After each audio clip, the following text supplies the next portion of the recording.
ปาฏิโทษพี่น้องทหารไทยร้องเพลงนี่คือแผ่นดินไทยพร้อมการแสดงและ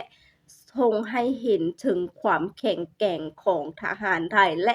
ประเทศไทยทรงพลังมากทุกคนกับสบายดีกับสวัสดีพี่ๆ FC ฟังไทยและก็ฟังลาวทุกคนเด้อยินดีต้อนรับเข้าสู่ช่องเกร็ดแก้วสาวลาวเส้นเก่าเช่นเคยอีกแล้วเนาะซึ่งวันนี้เนาะสาวเกร็ดแก้วจะมีเรื่องราวและข่าวๆ PFC มาชมเส้นเก่าเส้นเคยเนาะตอนนี้เนาะพี่ FC พากันรับชมอยู่ไสเนาะทุกคนอยู่ลาวอยู่ไทยก็สามารถคอมเมนต์บอกสาวเกร็ดแก้วได้เด้อทุกคนเนาะส่วนคลิปวิดีโอนี้ทุกคนสาวเกร็ดแก้วเผอิญว่ามื้อเช้านี้เนาะไปเห็นคลิปวิดีโอนึงเนาะทุกคนที่ว่า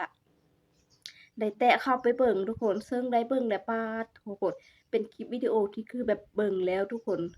ส่งพลังแรงทุกคนความแข็งแกร่งทุกคนสื่อถึงความหมายแข็งแกร่งและส่งพลังทุกคนคือว่าทหารไทยเนาะเพิ่นได้ร้องนี่คือแผ่นดินไทยทุกคนแต่ก่อนเฮาก็ฟังแต่ว่าเป็น AI ทุกคนแต่ว่าตอนนี้เป็นทหารไทยเพิ่นได้ร้องมีทั้งผู้หญิงและก็ผู้ชายเนาะทุกคนแต่และก็มีการแสดงถึงการแสดงการร้องเพลงก็สิแบบ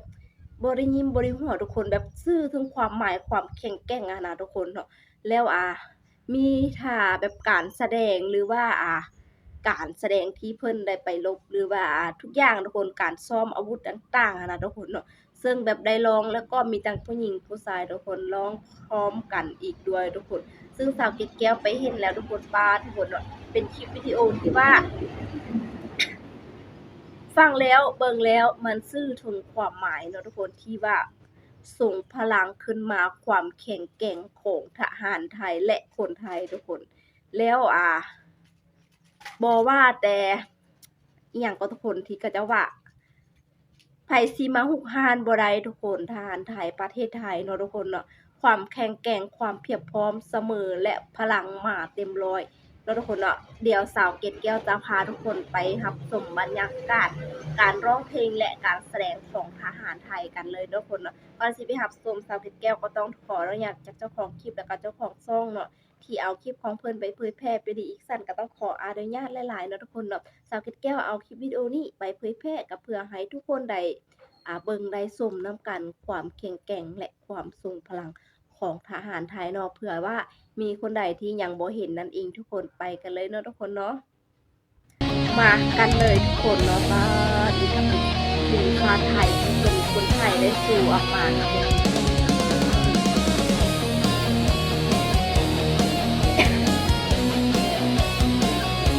สภาพเป็นอากาศเลยทุกคนรถไฟที่วัดคนไทยจะเอาเนาะ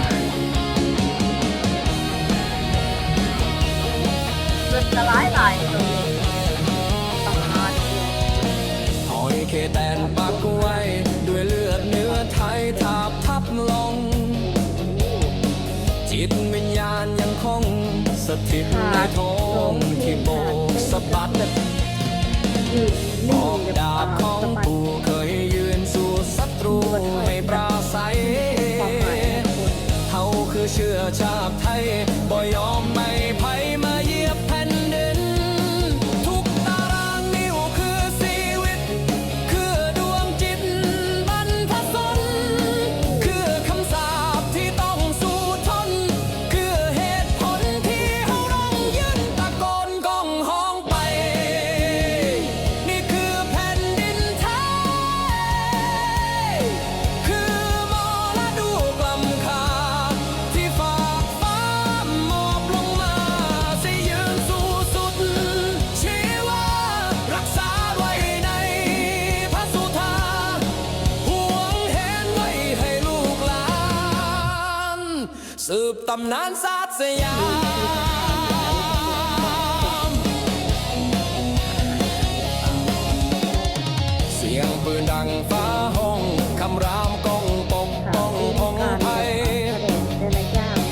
ยืนหยัดบ่วำไว้ถึงโตตายบ่ยอมให้พยายามยี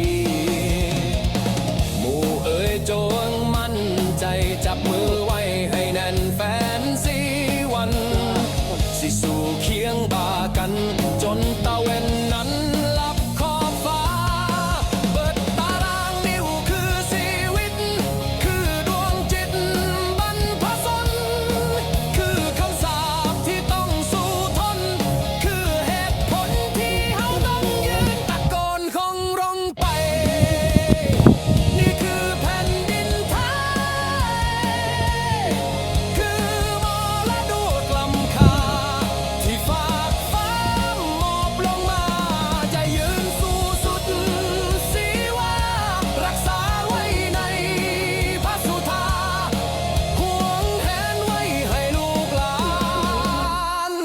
สืบตำนานศาสตร์สยาม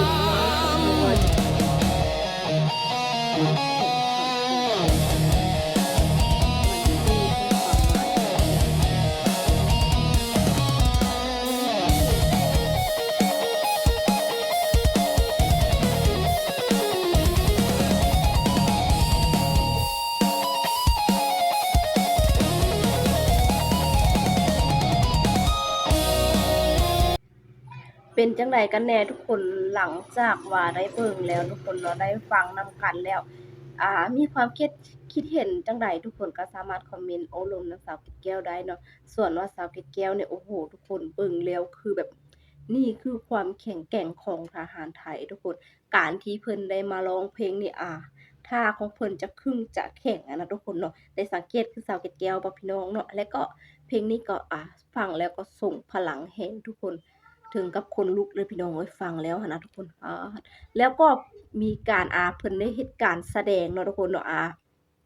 การแสดงถ้าขี่เครื่องบินการลงเครื่องบินการไปรบสนามแล้วก็มีการเอาสังเกตบ่ทุกคนมีการเอาคล้ายๆกับเส้นลวดเนาะทุกคนไปกันเนาะทุกคนดึงไปหั้นน่าจะแบบกันทางชายแดนน่าจะประมาณนี้ถึงสื่อถึงความหมายนะทุกคนเนาะ อ่าถ้าว่าความคิดของสาวเกดแก้วผิดพลาดประการใดก็ขอโทษขออภัยนำทุกคนเนาะแต่ว่าบรรยายจากคลิปวิดีโอหั่นแหละเนาะทุกคนที่ว่าความสื่อถึงความหมายเนาะความแข็งแกร่งแข็งแรงของทหารไทยศักยภาพของทหารไทยทุกคนแล้วก็แบบเบิ่งแล้วทุกคนส่งพลังแห่งเนาะทุกคนเนาะส่วนว่าPPFC มีความคิดเห็นจังใดกันเนาะทุกคนโอ้ลมกันใดเนาะทุกคน นี่แหละคือความแข็งแกร่งของทหารไทยทุกคนเนาะบ่ว่าแต่จะเฮ็ดหยังก็ขอให้ประสบผลสำเร็จในทุกๆด้านทุกคนเอาแล้วเนาะทุกคนส่วนว่าคลิปที่สาวเกดแก้วบอกว่าเพลงนี้เป็นเพลงที่ว่าคนไทยเขาร้องแท้นะทุกคนเนาะก็ได้ร้องแท้ทุกคนแต่ว่าสาวเกดแก้วบ่สามารถเปิดคลิปเสียงออกมาได้ก็เลยสาวเกดแก้วก็เลยใส่คลิปเสียงเพลงตัวนี้แทนถ้าว่าคนใดอยากไปฟังคลิปเสียงที่ว่าพี่ทหารเพิ่นร้องแท้ทุกคนก็คนไปหาอยู่ YouTube ว่านี่คือแผ่นดินไทยนะทุกคนน่าจะขึ้นแล้วเนาะน่าจะขึ้นแล้วเพราะคลิปวิดีโอนี้ขึ้นฟีดแฮงนะทุกคนเนาะเพราะว่าสาวเกดแก้วบ่สามารถเอาเสียงเพลงนี้ของคลิปวิดีโอนั้นลงได้นะทุกคนเพราะว่ามันมีค่าลิขสิทธิ์นะทุกคนก็ต้องขอโทษหลายๆทุกคนเนาะสาวเกดแก้วก็เลยเอาเพลงนี้เอามาใส่แทนนะทุกคนแต่ว่าอยากไปฟังตัวจริงก็สามารถไปค้นหาได้เลยทุกคนเอาล่ะเนาะคลิปวิดีโอนี้สาวเกดแก้วก็จะได้ขอตัวลาไปก่อนทุกคนขอบใจพี่ FC ทุกคนที่ติดตามและรับชมหลายๆเนาะแล้วก็ฝากพี่ FC ทุกคนกดไลค์กดแชร์กดติดตามเพื่อเป็นกำลังใจให้กับสาวเกดแก้วเฮ็ดคลิปวิดีโอต่อไปนำเด้อ